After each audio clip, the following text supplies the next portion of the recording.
What's going on, everybody? Welcome to the channel. Today we're going to be checking out Fox News headlines where Biden sounds his alarm again on threats to democracy. Let's get right into it. Giving his final television interview as president, repeating his warning for the future of democracy.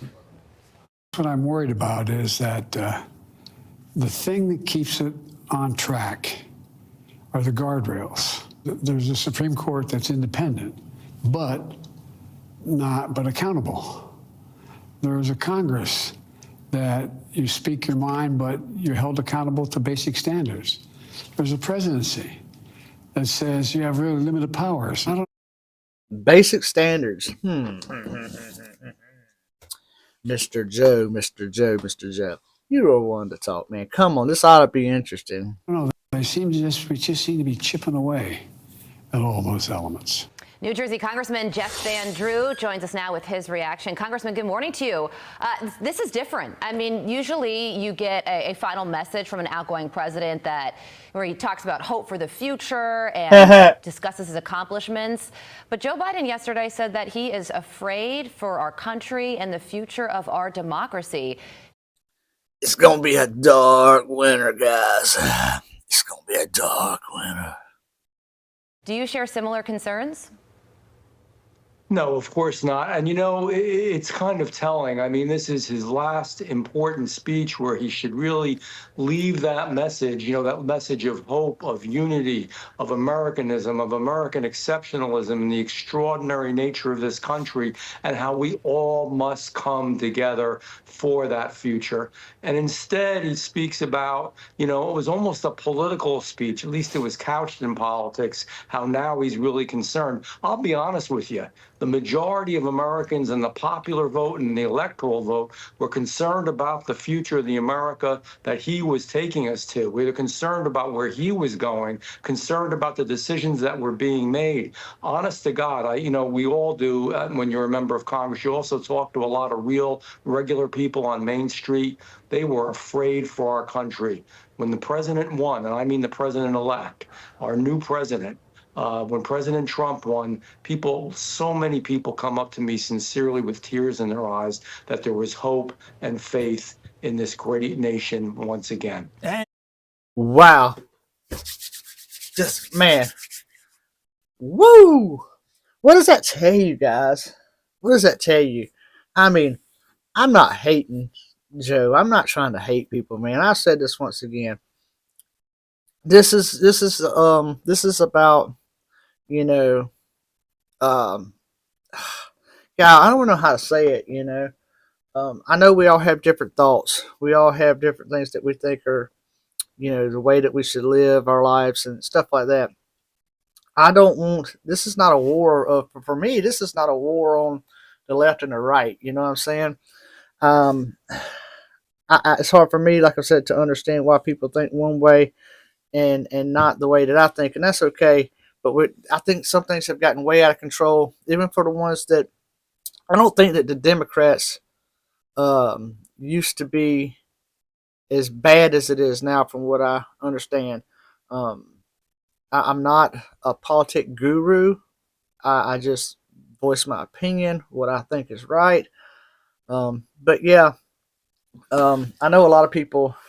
I've heard a lot of Democrats saying that their party is kind of gone wacko. So I don't know. Let's listen to some more of this. Democrats and Republicans alike. Wasn't just Republicans who sort of expressed those similar sentiments, not only to you, but Democrats to a lot of too. folks. Meantime, Kristi Noem headed to Capitol Hill today for her confirmation hearing. Democrats. Trump's DHS secretary. This follows another pretty solid day from Trump nominees Bessent and Burgum yesterday. What stood out to you from their hearings yesterday?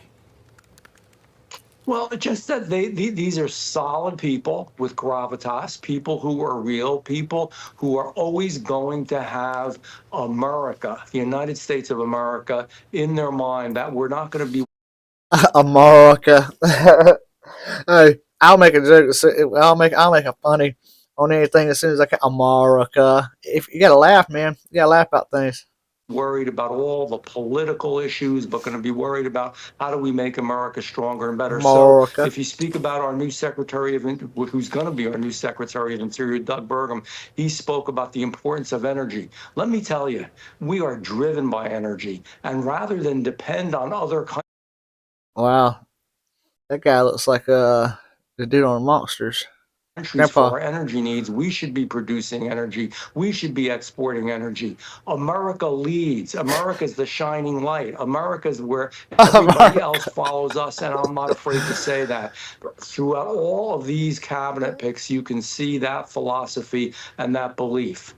We have to make sure, whether it's in the Secretary of Interior and the work that they will do, that we're not putting America second, that we're not worried about other countries more, so we can have a good environment. We can keep the beauty and the awe of America, and yet at the same time be number one in energy around the world. And that philosophy flowed through all these cabinet picks when they were interviewed, that yes, they are going to do their job and they're going to do it well, always within the thought of America first. There's nothing wrong with those words. Making America great again. There's nothing wrong with those words. It's only No, there's nothing wrong with making America great again.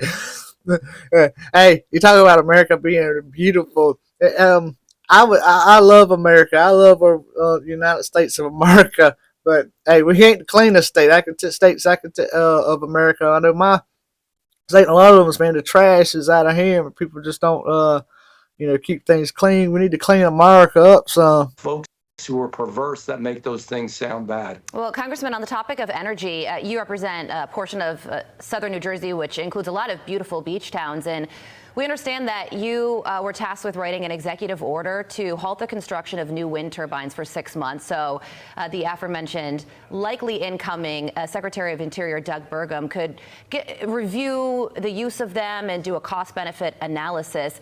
And the topic of offshore wind is something that came up during its confirmation hearing yesterday with Angus King, who happens to be pro-wind. Listen to this.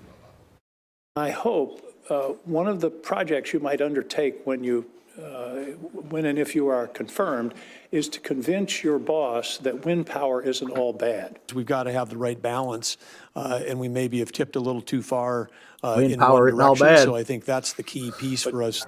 And I just want to bring up one more thing. Donald Trump posted on Truth Social on Wednesday, windmills are an economic and environmental disaster. I don't want even one built during my administration. Well, dadgummit, right there. Take a screenshot of that there, Mr. Man, and that'll tell you right there that ain't no need in discussing nothing with the boss about windmills.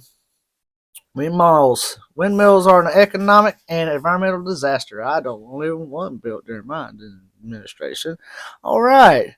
Maybe I need to do some research on windmills and see how economic they are myself. So why do you and the president-elect feel so strongly about this issue? You know, I've lived and breathed this, and years ago I was a voice out in the wilderness, but President Trump and I have spoken about this many times, and he certainly is right on point in what he says. Let me be clear. Wind turbines out in the ocean are a disaster. They're bad for the environment. They're bad for the whales. It's bad for tourism. It's bad for the fishing industry.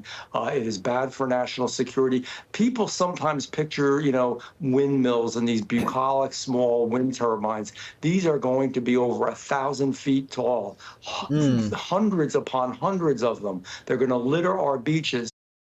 Yeah, I don't think that I would agree with that. I can tell you right now, I don't even know what it's for, but behind our place we had some property that they cleared out, and I guess that I don't really like a bunch of housing developments. I live in the country area, out in the more rural country, but cleared it out, and they put solar panels. They just put solar panels all over it. I don't know where it's benefiting us any, because our light bill sure hadn't, we're not getting any benefits from it. So I'm not quite sure what the benefits of why they did it, but it's ugly. It's absolutely ugly. I mean, I guess in a way I'm glad it ain't a neighborhood of a, bunch of homes just stacked together going in there, which, at least, that provided people with living, places to live. And now we just got a bunch of ugly solar panels out there. I don't even know what they're doing. They use lubricants that are dangerous for the ocean to keep them spinning. At 15 Gotcha. to 20 years, they're out of service. Here's the real rub. 15 The to 20 cost years, of they're out of wind energy service. for the consumer, for the ratepayer, is going to be double, triple. We don't even know. Even those companies, which by and large are foreign companies, will tell you, yes, your utility bills are going to go up, but it's worth a lot. Europe, France has moved away from this towards nuclear. So between nuclear and some fossil fuels, and there may be some renewables that are good, there's so many routes to go. But in the ocean, and I'll be specific, off the East Coast, it's not a good idea. So we spoke about an executive order. The East president Coast, said to baby. me, I want you to draft one. It doesn't mean they're going to use that exact one, but it was a very good start. I've communicated with the landing team for Interior, and we're going to move forward with this. We have to save our oceans. Well, I don't know much about it, but from just what he said, it makes sense to me now. Now I understand why. See, I didn't understand that they took lubricants to run and all that, and that was dangerous for animals and stuff. So yeah, it's these things you don't know. You gotta On our knowledge economy. yourself. This is going to be a huge issue. Pay attention to this one. Mark my words. Jeff Van Drew, Congressman you. from the great state of New Jersey. Thank you, sir. All right, guys. So there you have it. That's our news headlines. Of course, old Biden's trying to speak some gloom and doom instead of hope for America as he's going out the door. We do some research into windmills, I guess. I'll look some more into that. We won't just take for word what people say. Let's look into it. Windmills are bad? Probably. So, yeah, guys, that's going to do it for this video here. Hope you enjoyed. Make sure you like, comment, share, subscribe. We'll see you on the next one.